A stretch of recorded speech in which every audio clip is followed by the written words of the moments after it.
everybody, and happy Wednesday. Thank you so much for joining. It looks like we have a great crowd, and usually we have people that'll keep joining through our meeting, and we have some people that will register and they will come and watch later. So we definitely appreciate you all taking the time out of your lunch hour to join us today for our advocacy call. We are going to go over what is called the Four Seasons of Advocacy.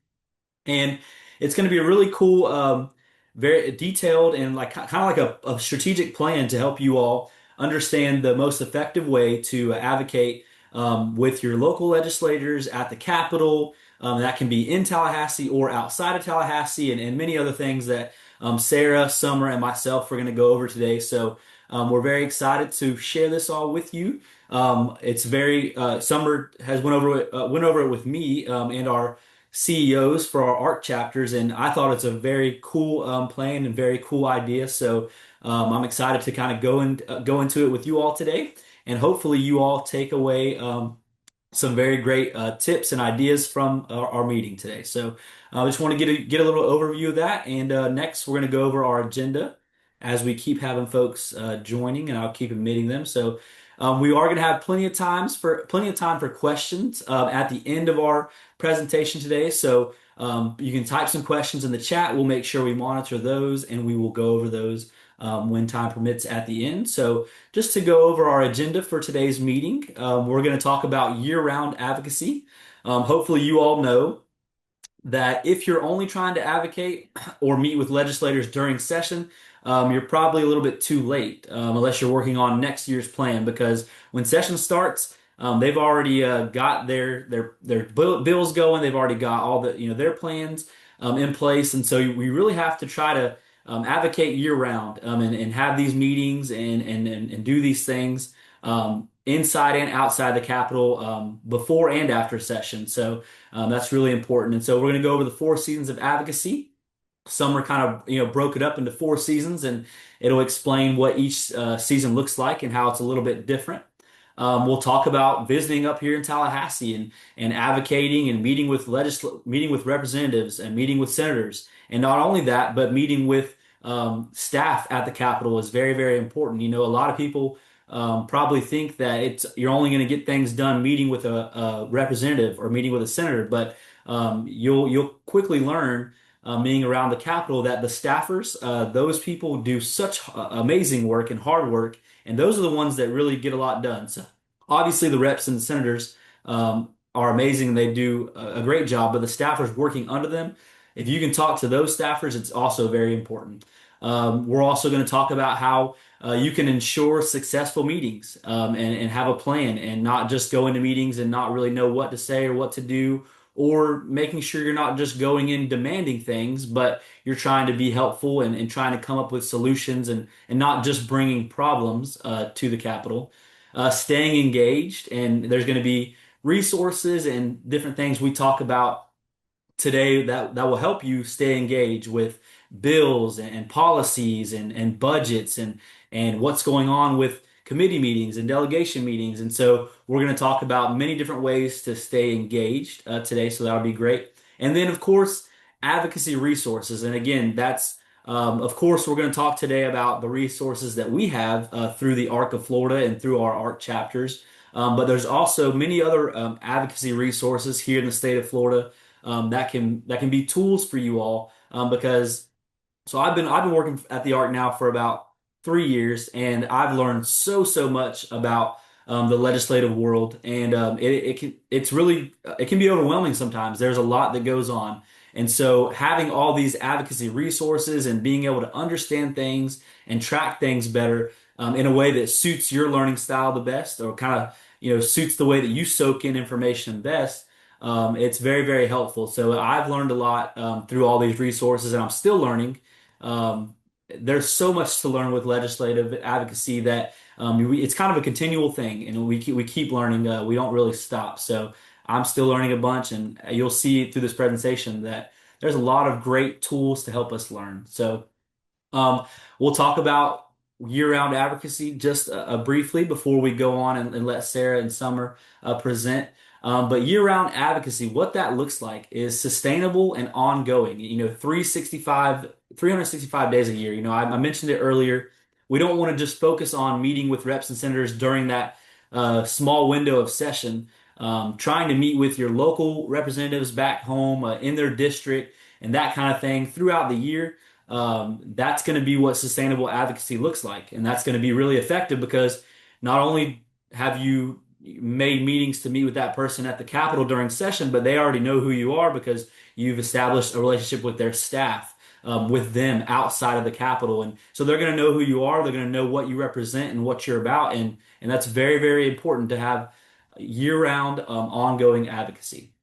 Term limits, so uh, you're not going to have the same elected officials for the entire time you're alive or they're alive. They're going to be newly elected officials every 2 to 4 years. So establishing relationships early or with maybe freshman reps or freshman senators, getting relationships established early so that way when those senators or reps might have a more important position later on, that'll be very helpful because you've already establish that relationship.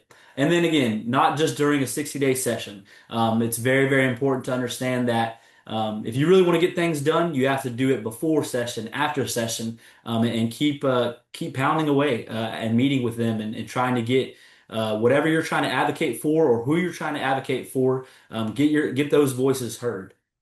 I didn't introduce myself first, but hopefully most of you already know me. But I'm Dustin. I'm the Advocacy and Outreach Manager here at the Arc of Florida. So I was kicking us off with our Four Seasons of Advocacy presentation, just a few minutes, and then we're going to let Summer take it away. And she's put this together, and I think it's very, very great. Like I said, it's a great idea. It's a wonderful tool. So I'm going to introduce Summer, who is our CEO and president here at the Arc of Florida, and she is going to talk to you more about our Arc of Florida Four Seasons of Advocacy presentation.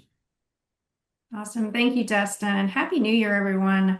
I hope everyone has got a good start off so far for 2026. And session starts for us next week. So this is, I think, really, really good timing to be able to present this presentation today. And for some of you that may have joined us back in August when we did a Four Seasons of Advocacy and we kind of concentrated on delegation, some of this may sound familiar, and that's okay. I think there's some science behind how many times we have to kind of hear things and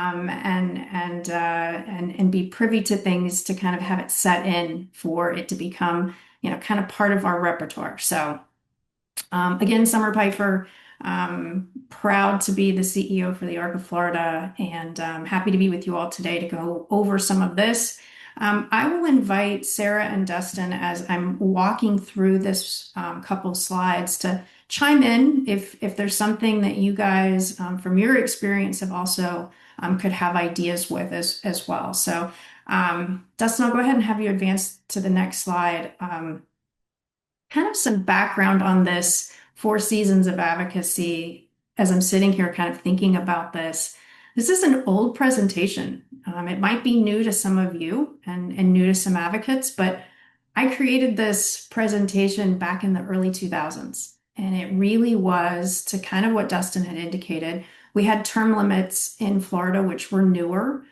So we didn't have a long-standing chairman that might have been there 15 plus years and knew our industry, knew our issues. And so we didn't have this need, even as nonprofits, to really do the year-round advocacy. But man, when those constitutional amendment and we had term limits that really did change the game, especially for nonprofits. So this is an old presentation. I actually happened to be at the Florida Developmental Disabilities Council when I created the Four Seasons of Advocacy, and every place I've gone, I've adapted it, I've updated it, but I'm really happy to be able to provide this. It's really just it's a resource.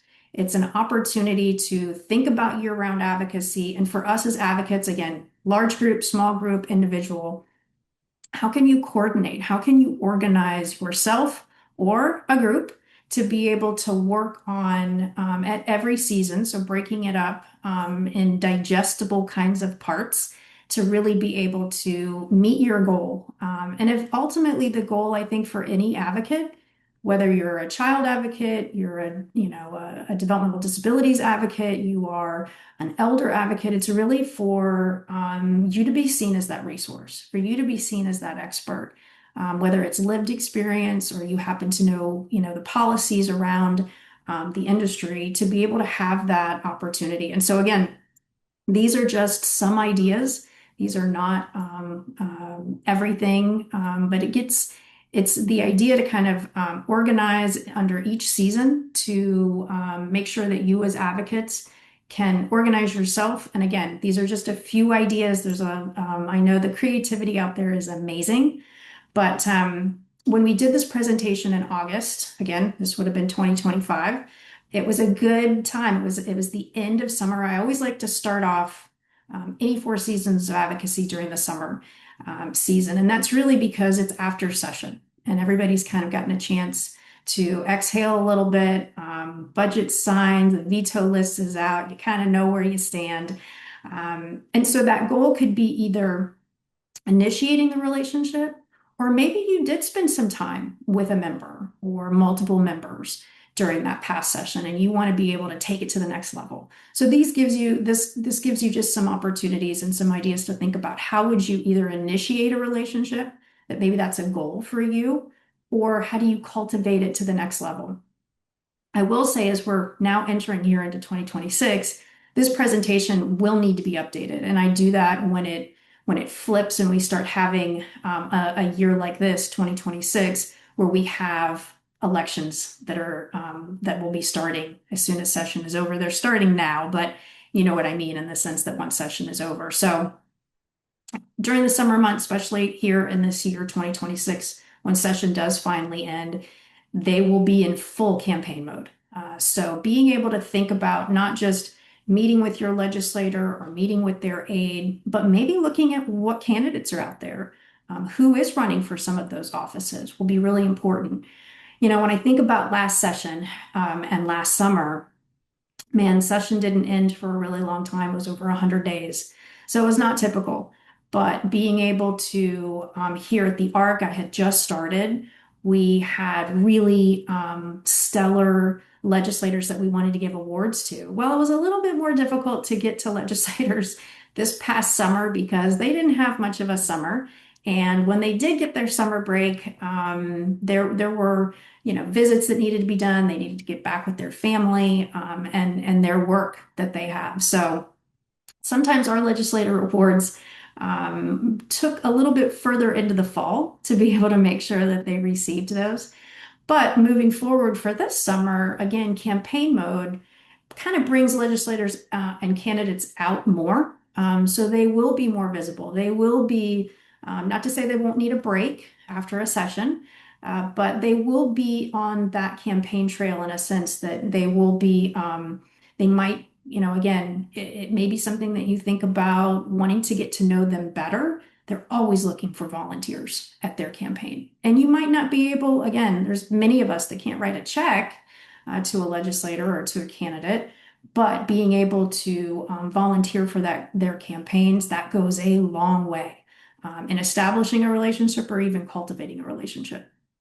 So I encourage you guys to think about those things, not just inviting them out to learn more about your programs, but kind of the ability during this coming summer is to kind of get to know them as well. And doing that and maybe being able to kind of get to know them better and what they stand for during the campaign season. It's a great opportunity. And I'll stop there and just see if Sarah or Justin have any other thoughts. Okay. Well, we'll move on to the next season. So the fall season, again, this past fall for 2025, we developed our legislative agenda for the ARC of Florida in September. And I think most organizations that I'm familiar with do have that opportunity in the fall to be able to work with their members, work with their constituents, work with advocates to kind of come up with what is that platform going to look like. So for us, the ARC of Florida, we did produce that in September, was able to get that out and distributed. It is available on our website and asking, again, if you agree with our platform, please share it widely um, and being able to, meet with legislators. I know our members, I heard from so many and it was great. The organization that I had come from, we did over 20 different delegation hearings. And so I know that that was a big push and a great opportunity for our ARC members to get before those local legislative delegations. And again, the first presentation that we did back in August, we really concentrated. We had Toby Gable share with us more about how to prepare for those legislative delegation meetings. That's a great resource. We have those resources available again as we get to next fall that you can relook at on our YouTube channel to make sure that you guys, again, if you're interested in presenting, it's great. I know for us at the Arc of Florida, we actually did a legislative award presentation at a delegation meeting. I think that might have been the first time I had done something like that, but it was very well received. Small delegation. One representative and one senator represent that particular county. That's not always the case, but for this county, it was the case. And so, probably a room of maybe 60 people. It was a pretty packed room that they had it. And again, being able to not just testify our thanks to our particular senator that we were awarding to, but then being able to have time on the agenda for her to accept the award and for her to say, and actually both, even though the representative wasn't getting the award, he was very familiar, not only with the Arc of Florida, but the local Arc to be able to talk about our issues and the importance of the good work and advocacy that's needed to take care of and make sure that we're working with families and individuals with developmental disabilities. So that was a first for me, but I know I heard from many of our members and many other advocates out there that I think utilized, hopefully, had some really good um, feedback and tips from that presentation to be able to feel even more confident to be able to do those delegation hearings over the fall. So that's a big part of any fall. Now, fall of 2026 be a little different in this situation because of elections. The legislature will come together in usually it's like the week before Thanksgiving and they will do an organizational session. So the elections will be over for the most part if everything goes well, and they will get sworn in here in Tallahassee on the floor of the House and Senate, and then those delegation meetings will occur as soon as that organizational session happens. So your timeframes are a little different in a year like 2026 where you're going to have those delegations are going to meet a little later in the fall into winter. So you'll have all of December, you'll have January and parts of February. Well, they will be fitting in, not only will they be fitting in delegation meetings, but they'll also have to fit in those committee meetings and come to Tallahassee as they do to get ready for the following session. Any other, again, these are just ideas to get you started. And I know a lot of our members and advocacy groups out there, family groups have newsletters. It's so easy to be able to just add your legislators or other key folks, elected officials, and I'd say local too, not just your state House and Senate member, but include your local elected officials and even your congressional members to your newsletters if you have them. I just want to add to your last point on the slide. Don't sometimes it can be a little intimidating to like, oh, a legislator's not going to want to come to, my local event or, you might seem like your event is too unimportant to invite them, but just don't ever be scared to invite them because they really might show up and they also or they might send a staffer, which is great too, but they also would just appreciate the fact that you invited them. And so I just want to encourage you when it comes to your local events and functions, like please don't hesitate to invite your local representative or your local senator. You might be surprised. No, that's a really good point, Dustin. I actually had a member that said that exact same thing. He from the Orlando area representative and said that he was he was a little disappointed that he didn't get, he saw it on Facebook. He knew that there was an event for a local organization and he didn't get an invite. He's like, man, I so would have come. He's like, so to just to your point, Dustin, he was articulating the same thing. Like, the worst thing I can say is no, I have a conflict or, I'm not available to attend. But a lot of times that's absolutely what they want to do. They want to be able to get out there and meet with their constituents. So good point. Thanks, Dustin. And we'll move on to winter.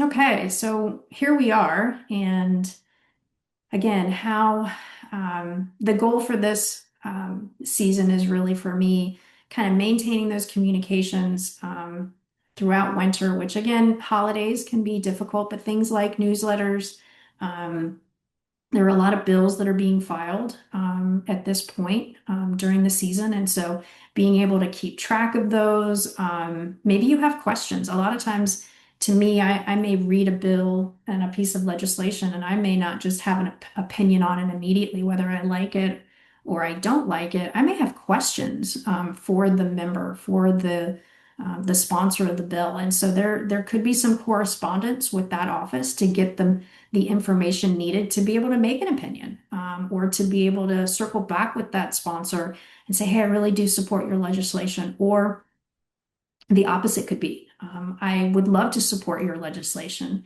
but I can't because I have an issue or I have a concern about and be specific. So being able to correspond with legislators, I think, again, even though this is a harder time to get sometimes in front of legislators just with or their staff because of holidays that are in this season, I think it's important to be able to again, newsletters, sharing impact of legislation they have filed, asking those questions again, getting yourself just as ready as an advocate as they're getting ready for session, getting yourself ready as well. I know this is something I really want to pursue more with the Arc of Florida, but op-eds, I think these are underrated in a sense for advocacy. I'd love to spend just some time brainstorming and just doing how we can use media and that to really influence our legislators on the impact on a local level. And so op-eds to me are a big deal. I did that a lot with my previous organization. And so that may be something, again, if you have a contact or even if you don't have a contact with a local media outlet, those are things that you might want to pursue as a goal so that whether it's your advocacy platform or maybe a bill comes up, these would be opportunities that publications are looking for an opinion piece, especially at the local level and how, again, keeping it local, making sure that you're writing from that perspective. Um, it's been very helpful to have those pieces. And again, when legislators are up in Tallahassee, they're away from home. It's one of the first things that they will tell you that they do most mornings is look at the clips, look at those local newspapers so they still are connected. Not only are they making sure that they're connected from the statewide level of different items, but making sure that they still have that pulse, what's going on in their local communities. Summer, can I just chime in? This is Sarah. Of course. So I just want to encourage everybody on here. We are going to talk about successful meetings, but a lot of people are not able to get to Tallahassee. And so I just want to encourage everybody that it might seem like, oh, one phone call isn't going to make a difference. One email isn't going to make a difference. They're going to get hundreds of emails about a bill that they are going to be voting on. Send the email, make the phone call. When I worked as a staffer, we would keep spreadsheets and tallies of people that called that were constituents or citizens of the district. And when voting on a bill to say, wow, 90 constituents in my area want me to support this and 60 want me to oppose. When they come back to the district, that's going to be a factor if they get reelected is did I listen to the concerns of the people in my district? So just want to encourage y'all that if you ever feel like one call or one email doesn't make a difference, it really does, even when you can't get to Tallahassee. Thank you, Sarah. Very good insight.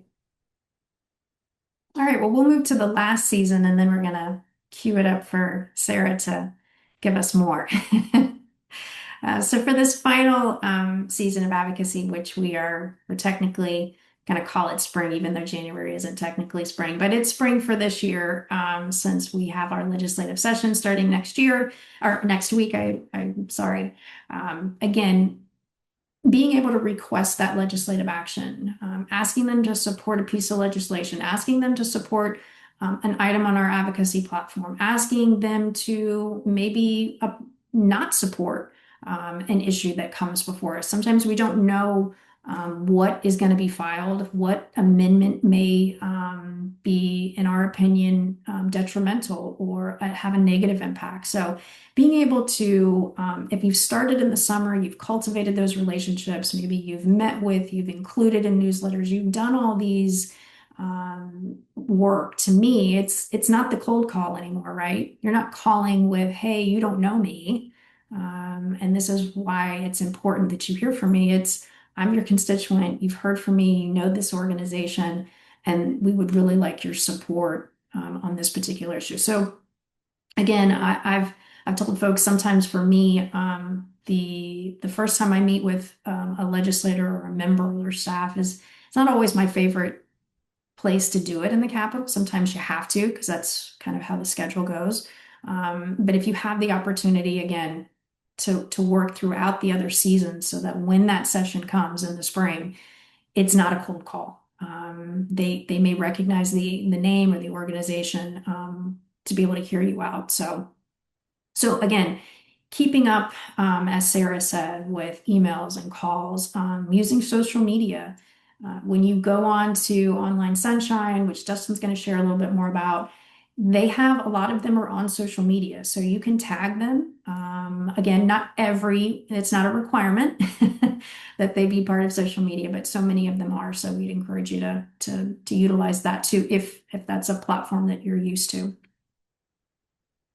There's lots of different advocacy events at the Capitol. There's multiple advocacy events every day during session during a 60-day time period. So again, encourage you to be part of those things. And again, if you're coming to Tallahassee, this is something that we really wanted to concentrate on. Not everybody can come to Tallahassee, and Dustin is going to share a little bit more on how to stay engaged if you can't come up here. This is a long way for a lot of people. It's not inexpensive to come up here. I was just talking with a member about some of the hotel rates next week as session starts, and they are hefty.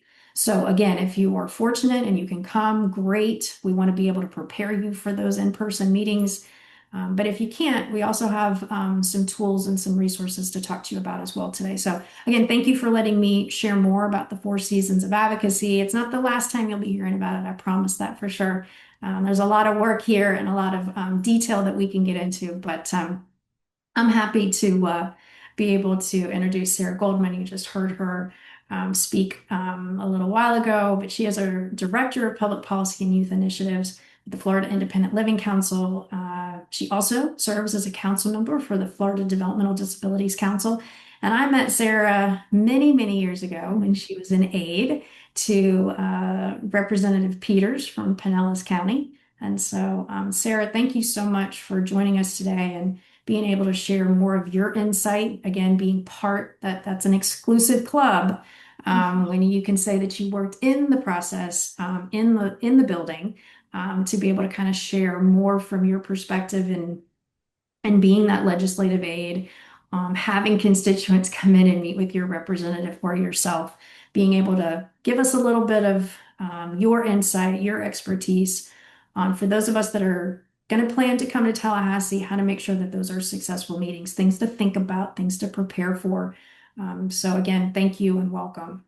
Thank you. Thank you so much, Summer and Dustin, for having me today. So again, I just kind of want to walk you through what it is like to visit the Capitol, to have successful meetings.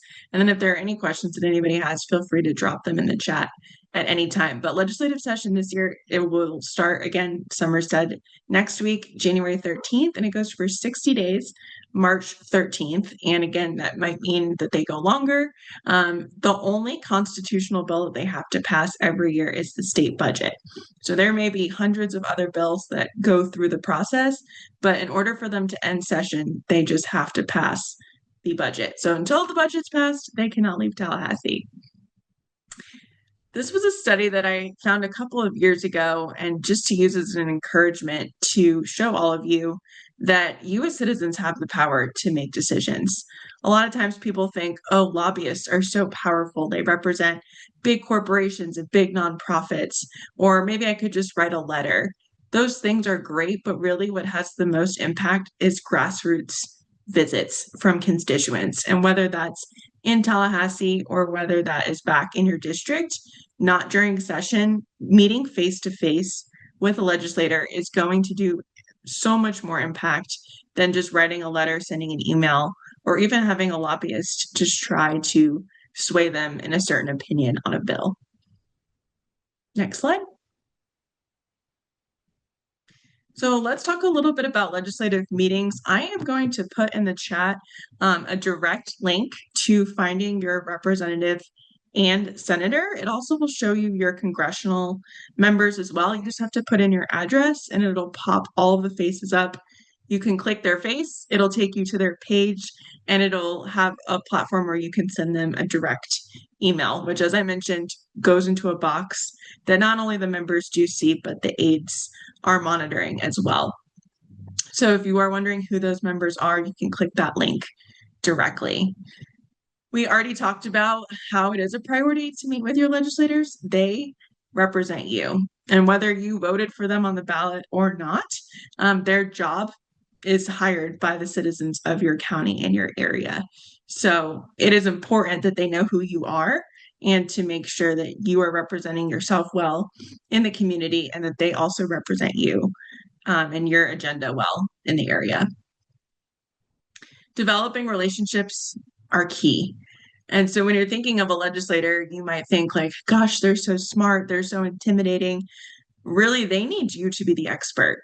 And most of us on this call either have a disability or work with people with disabilities. And the majority of legislators don't have any background knowledge of disability issues. And they are going to need to come to you to be able to say, Summer, Dustin, how should I vote on this issue? What does this disability program mean? What does this piece of legislation mean for people with disabilities? And they're going to want to use you as an asset. And so being the expert that they can come to just know that they can have you on speed dial to say, oh, Sarah knows a lot about disability issues. Let me call her before I go down to the floor and make a vote. You want to be the first person that they think of. So when you're developing that relationship to know, I'm here to also assist you as you are going to be talking about disability issues. How can I be an asset to you throughout the session as you're making decisions on legislation? Scheduling meetings ahead of time. Most legislators do not get their schedules until 1 week ahead of time. So if you try now to make an appointment for February, you're probably going to get a really nice email that says, please check back 1 week prior to your visit, because they just don't know when committee meetings are going to be scheduled or when they're going to have to be on the floor doing votes. And so don't be offended if you email them now for a February meeting and they just say, please come back in a couple of weeks. But also make sure that you follow up on that original email because they will forget. They're getting hundreds of emails and they will need you to maybe even follow up 3 or 4 times. So be persistent as you're trying to schedule those meetings. A lot of times you may not be able to meet with the member directly during session. Dustin did a great job of talking about this earlier, that meeting with an aide is just as important and also sometimes, if not more beneficial. The aides are the people that are doing research on bills. They're often writing the speaking points. They are telling the member, here's how all of the citizens in your district feel about this issue. They're doing all of the behind the scenes legwork. And so when you're sitting down with them, they can brief the member on the issues that you are bringing to them. And so a lot of people might say, oh, I got a meeting with the aide. The member must not like me. They don't want to meet with me. Don't take it personally. Know that they are busy, and the fact that the aide even wants to make time for you is just as valuable as meeting with the member. And then be on time and leave time in between meetings. I can't tell you how many times, even as a staffer that worked there for 4 years, that I would get lost in the Capitol building. There is a tall tower, there's the Senate office building, and there's the House office building. And it can take you 15 to 20 minutes just to get from one side to the other. And there's not a lot of signage. It's very confusing. And so if you're scheduling back-to-back meetings, you have a 10:30 in the House office building and then at 10:45 in the Senate office building, not going to work unless you have 2 to 3 people that can split up. I would encourage you, just when you're making those meetings, to leave a good 20 to 25 minutes in between, just so you can find your way around, not have to rush, and then miss your meeting with the member. Schedules do change. And so, again, be flexible. Don't be offended if, again, that meeting gets scheduled and then doesn't happen. There was a lot of times that people would come up to the Capitol and then the member would have an emergency and have to go meet with committee staff because their bill was now going to be heard the next day in committee, which is great. But for the citizen that's traveling up to Tallahassee, that can be really discouraging. So just know if you get to meet with the aide instead, schedules change. Also, a lot of times members will do what we call the walk and talk. So if they're heading to a meeting or they're heading to committee or the floor, they'll say, hey, walk with me. Let's talk down the hallway. And so just be flexible. If your meeting doesn't look like sitting down in an office, that is okay. It might look like you getting their 10 minutes while they're walking to use the restroom or going to get lunch. And so again, really be flexible. The time in the district versus time at the Capitol is going to look really different. When they're in the district, as Summer and Dustin talked about earlier, they have a lot more time. When they are at the Capitol, if you get 10 minutes with an elected official, that is really good. You're probably not going to get more than 10, maybe max 15 minutes. So again, when you're coming into the Capitol, don't think you're going to get 30, 45 minutes. It's just not realistic. But if you do meet with them in the district after session, in between those seasons, you will get more time to spend with them. Next slide. So when you're coming to Tallahassee, dressing professionally, the Capitol is a place of business, and so you want to be able to conduct yourself in a way that you would in a traditional business setting. The best recommendation I can give to you is to not be intimidated. Legislators are everyday people. I mean, they are teachers. Some of them are physicians. Some of them are lawyers. Some of them are just parents who actually want to make a difference in their community. And so we can often sometimes put them on a pedestal or think that, they are holier and mightier than thou, but they really are just our neighbors down the street that are there to serve the people that they have been elected to serve. So don't be intimidated by them. They genuinely do want to listen to you. They represent you, and they are there to be able to make a difference for the people that they serve. When you are meeting with them, to bring a one-pager, and if you have a business card or just a way that your contact information is on there, that is highly recommended. A one-pager, I always say, if somebody cannot read that into 30 to 45 seconds, too many words on the page. I would encourage you to add photos from your local area of your program, something very visual that they can have, where if they're just scanning it, they can read it in about 30 seconds. It's kind of like a resume, where they say, like, if you can't read someone's resume in that amount of time, it's probably not going to get looked at. It's very similar with a one-pager. So the more pictures and graphics that you could put on there, the less words, the better. Next slide. Okay, let's talk about developing your message. So you're coming to Tallahassee, you're going to have a meeting. You know that you only have maybe 10 to 15 minutes. What do you say and how do you do it? Number one, be yourself. Going back to not being intimidated by the members or even the staff that you're meeting with, just be you. You don't have to be an expert. We'll talk about that in a second. but you want to make sure that you're prepared. And so making sure that you've done your research, that you know what your legislative priorities are, and you have a good idea as to how to answer some questions um, if they are asked. And again, if you don't know the answer to a question, just be honest and say, I don't know that information, but I will get back to you. And so if you're representing the ARC and there's something under your platform that you don't understand, going to Dustin or going to Summer and asking, and then following up with your member or their staff when you do find that answer. And then the last is to use plain language.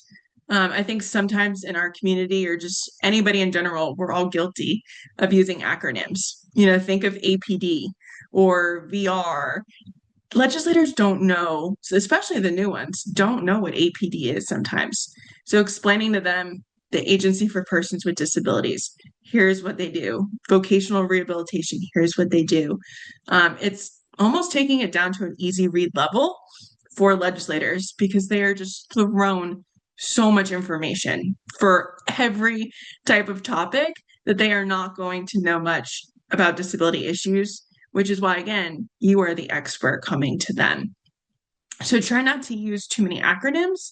And again, where possible, use charts, use pictures, use graphics, because again, just throwing them so many words can often just be overwhelming for them. I Next want to slide. add to your last point, Sarah. So Yes. just so like the acronym thing and making sure that they understand the language that we're using and we do get caught up in using different acronyms for our clients or for the work that we do.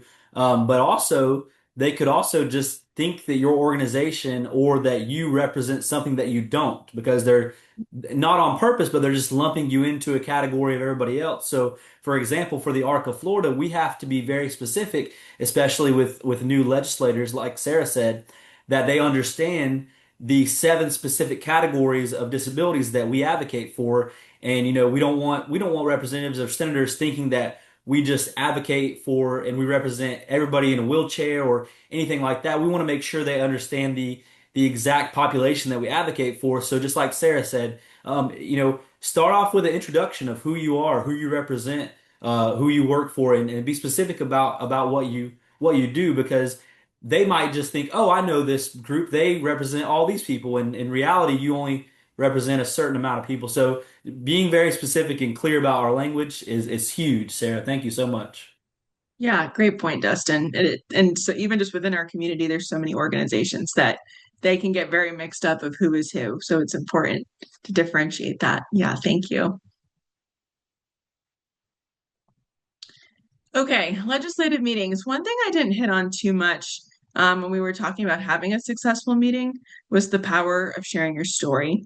The best way to go into a meeting is to maybe come up with 3 bullet points of like facts or statistics that you want to share. But the most powerful thing that you can do in a meeting is to share either your personal story, your family member's personal story, a consumer's personal story, anything that you can have that can sort of pull and tug on their heartstrings. One of the quotes I heard when I was learning about advocacy work was, you can give legislators facts all day long, but no one can ever argue your story. That is something that they cannot take from you. And I can't even tell you how many times I have seen a personal story be way more impactful. When I'm sitting in a meeting, you just like, kind of see their eyes like gloss over when you're just shooting a bunch of numbers at them. But then as soon as you start telling a story, they like open their eyes and they perk up because it's that personal connection that they want to experience from somebody to show them, wow, I'm doing the people's work. Like this is worth it to me. And my favorite story I'll share, this was a couple of years ago when I was in the process.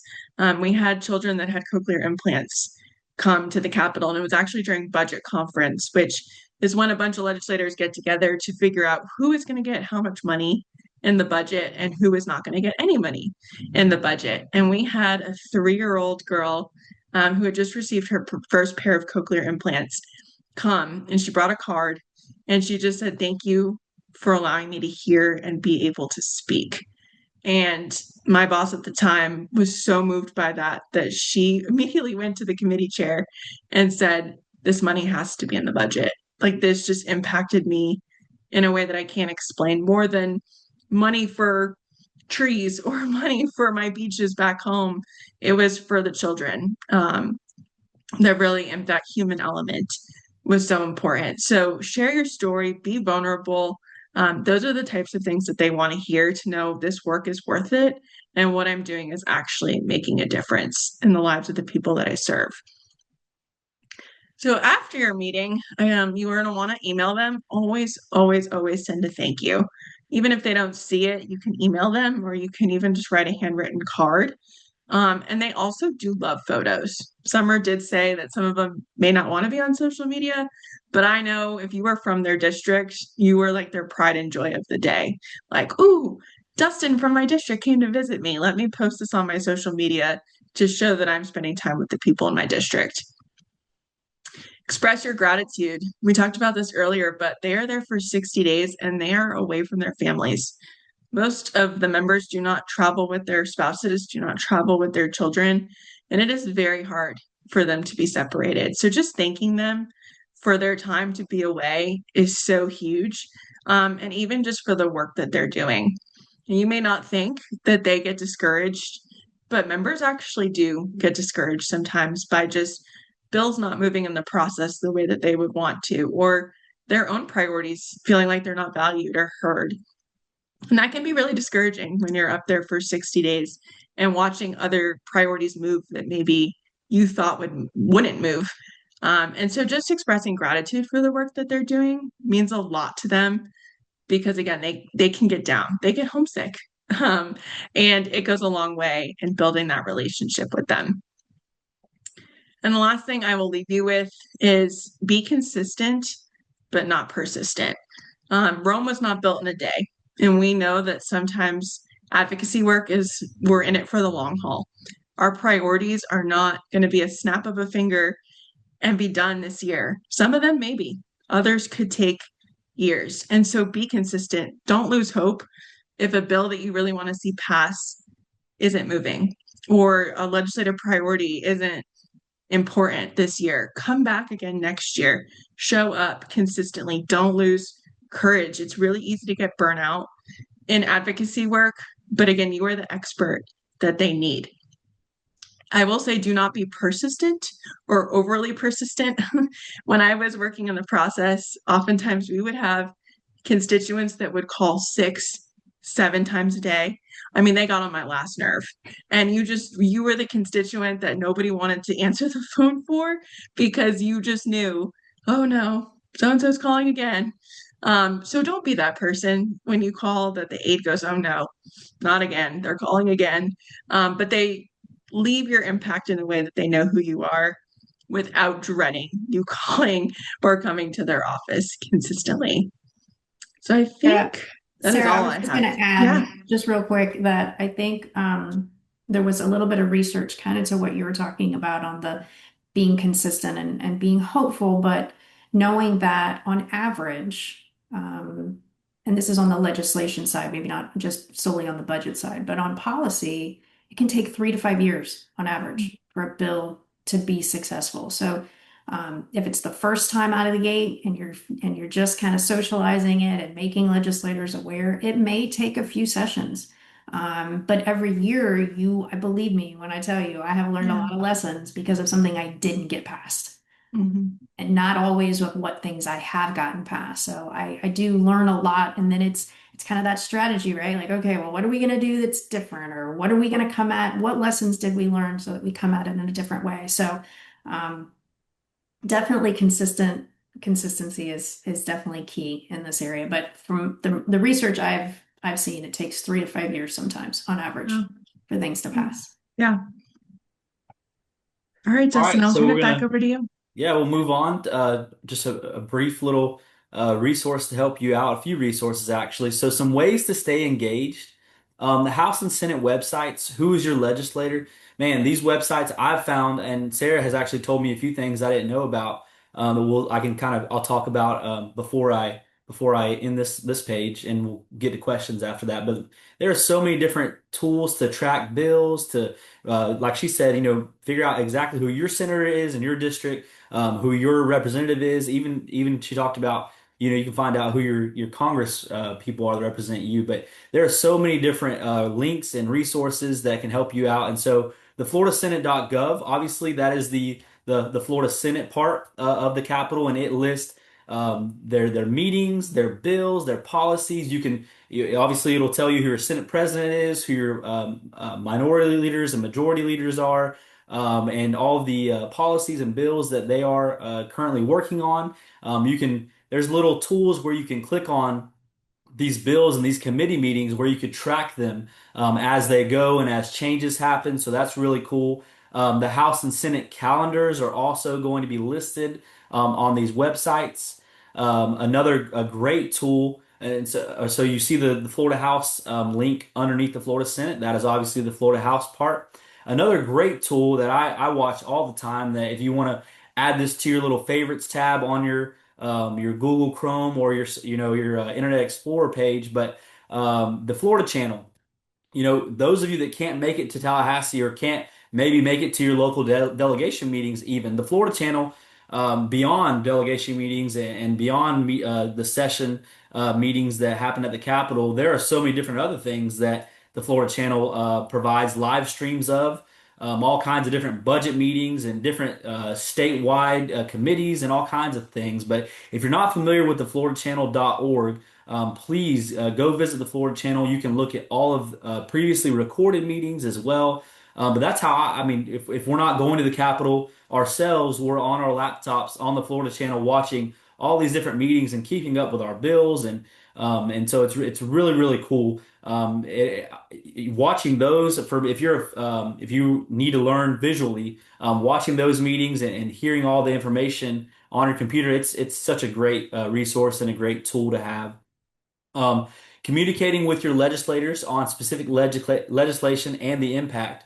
Again, if you're using these resources, you already have information and knowledge to be able to bring to your legislator and talk to them about it. Because again, like Sarah said, you don't want to just come to them asking them for help. You want to be a resource to them so they can call you as an expert as well. So being able to communicate with them clearly.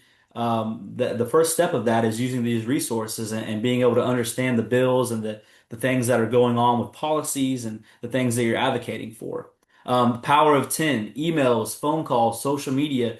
Like Sarah said, we don't want to be those people that they don't want to answer the phone for, but if you are clearly communicating in a healthy way, not calling 6 or 7 times a day, not emailing 10 times a day about the exact same issue, but maybe checking up, weekly or bi-weekly on that, the first phone call that you call, the voicemail, the email, but just following up maybe once a week or 2 or 3 times a month, just following up, not being annoying, but staying consistent and making sure that they know that what you're talking about is important.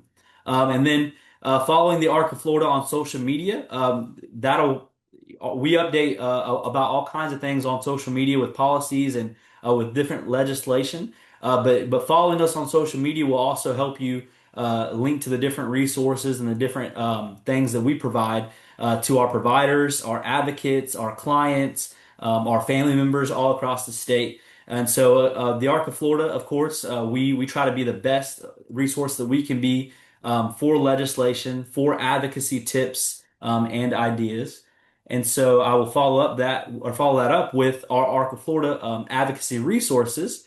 We have an advocacy page. If you go to our Arc of Florida main page, you will see a bunch of tabs on the top of our website. And if you hover over those tabs with the cursor, you'll see different drop downs of different resources that we have. So you'll see our advocacy campaigns where we have, for example, Be Prepared, Be Counted, Be Heard. That's for family members that are looking to move to Florida or that are already in Florida and don't know much about what the med waiver looks like and who APD is and what they do. So some of our campaigns are really great resources. We provide scheduling and links to delegation meeting notices. So you'll see schedules of all the delegation meetings that are happening locally around different cities here in Florida. You'll see our own legislative platform. Every year we come up with our legislative platform that we're going to move forward with, and that we've had our different CEOs and different chapters around the state approve of. And there are monthly newsletters. We give out all kind of monthly newsletters about legislation, but also about different advocacy stuff as well. We have bill tracking that we're going to be updating each week. That's something kind of new that we're working on this year. And then, of course, we also have a legislators tab on our website that we try to be helpful with. If you go to arcflorida.org/legislators, you'll see a list of some local legislators here in Florida. And we also do, just like today, monthly statewide advocacy calls. Every month we're doing different kind of advocacy meetings. During session, we definitely try to do legislative updates, but there'll be various topics throughout the year on advocacy and different resources. So with that, I do want to say to join us for February 5th, which is going to be our next advocacy meeting. But we do have, I'm going to wrap this up with a few questions.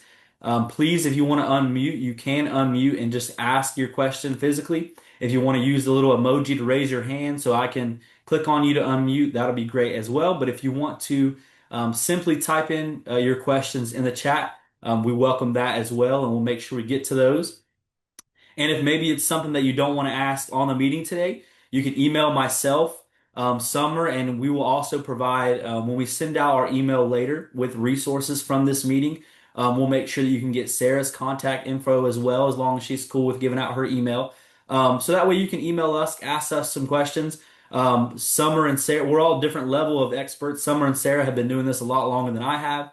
But we all have different experience and different resources. So please reach out if you have any questions. Sarah just put her email in the chat, but we're going to give a few minutes now for questions. So please don't hesitate to ask. And again, we hope this was very helpful for you all.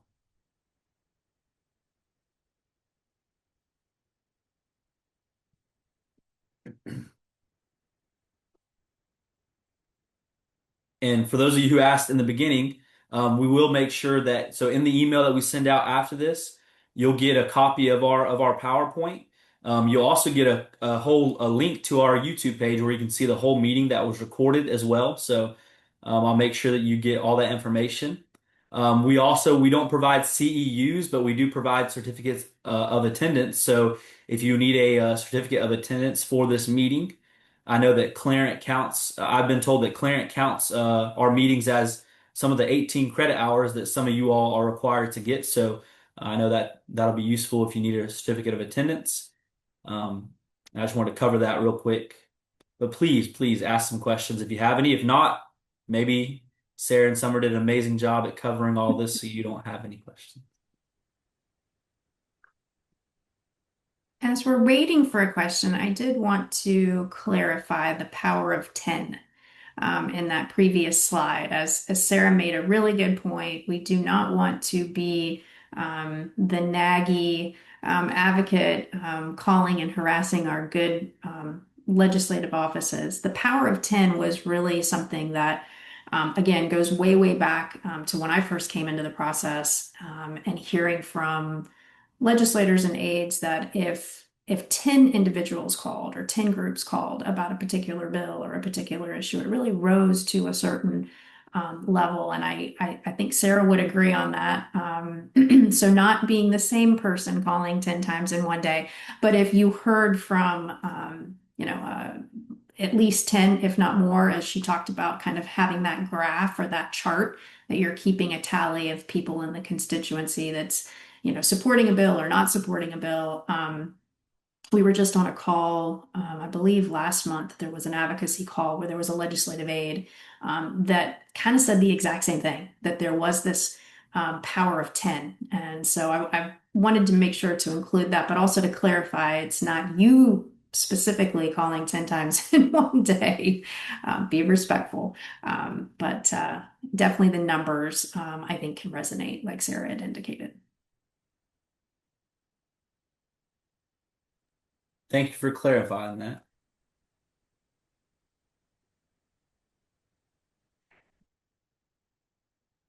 So I do have a question from Philip. Philip said, any thoughts on how a group can best determine or select a person to be the point person in our group? If anybody, just briefly, I would just say, I mean, Sarah and Summer can definitely answer this better probably, but I would just say, if you've been around, I guess, depending on how long you've been around this group of people, right? You usually know the person that can clearly communicate without, a big thing is when we go to the Capitol and you advocate for something, you don't want to be too emotional. You don't want to be like harsh. You don't want to be like so demanding, right? We talked about that.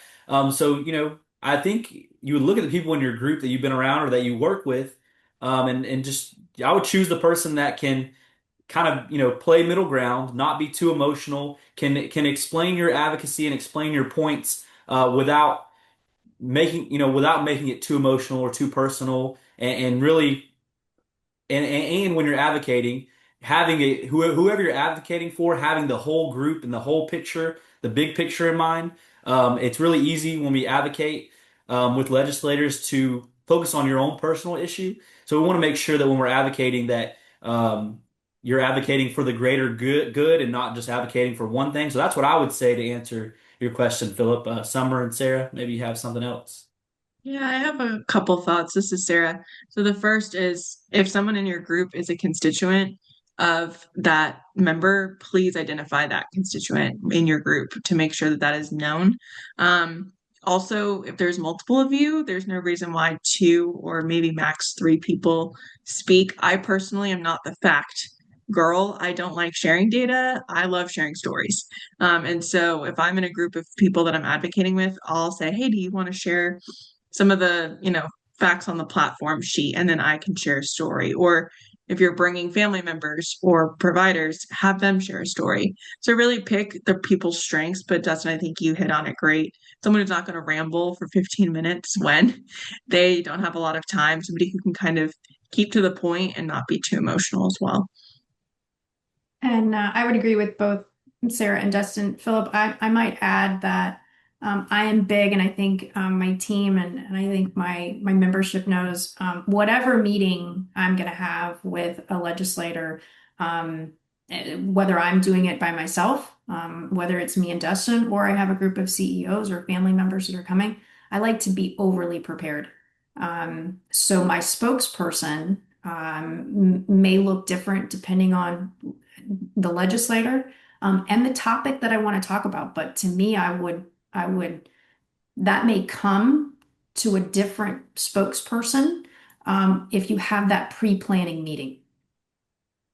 Have that pre-planning meeting, set time aside to, does anybody know this legislator? To what Sarah said, do they live in their district? Do they already have a relationship? Who's the expert on the topic? If there are only a few, again, I've been in meetings where there's 20 of us crammed into an office. That's not really my favorite. But if I have two to three, I do like for at least everyone to be prepared to say something. And again, I've had board members of mine in past organizations that have said, "Oh, I'm just so nervous. I can't do it. I can't do it. I can't speak. I'm gonna get, And it's like, okay, well, how about if you told them about an event that's coming up in the local area and just to make them aware. Oh, well, I can talk about that. I'm organizing it. So again, I think you have to find but again, I wouldn't have known or how to do any of those things if I just walked into a meeting with two other people and didn't have that pre-planning meeting. Now, you can also walk into a meeting with a legislator, you've done all your homework, you've planned everything, you got your spokesperson, and they walk in and they've just had one heck of a committee meeting or something maybe terrible has happened with a different constituent, or I've had legislators say, I just got yelled at by a constituent. And so as much as it's your meeting, it's their meeting. So again, I think Sarah's the key is to be flexible because you can do all the prep work and you can have a legislator that walks in and they may want to side rail and start talking about things that you hadn't planned for. And that's okay too. But I still would rather be overly prepared than to walk in with one other person and not have a game plan. Absolutely. Yeah, both of you, Sarah and Summer, y'all explained that beautifully. So thank you. I think that helped out a lot. That answered Philip's Yeah. question. I don't see any more questions. Anybody else think of anything before we close off? I know we're a little bit past time. Again, thank you so much for taking your lunch hour to be with us. And again, we will send out our email with all of our information and resources from this meeting. And as Summer said, I don't think this will be the last time we do this. And we'll always kind of adjust and tweak as we go. And like Summer said, this it's going to look a little. It's going to be very interesting to see how our fall looks next this year with election coming on and things like that. So it's going to be interesting. I know, yeah, there's just a lot of interesting things coming this year. So having all these resources and having people like Sarah and Summer to look to and kind of explain some of these insights and what it looks like, it's very, very helpful, especially for times like these where we don't really know what to do or where to start. So, Well, thank you, well, everyone. Happy New Year. Thank you, yeah. Sarah. Thank you, Yeah, everyone. thank Thank you, you all so Dustin. much. Y'all have a wonderful week. Have a happy new year, and we will see you on our next advocacy meeting. Thanks, everyone. Thank you.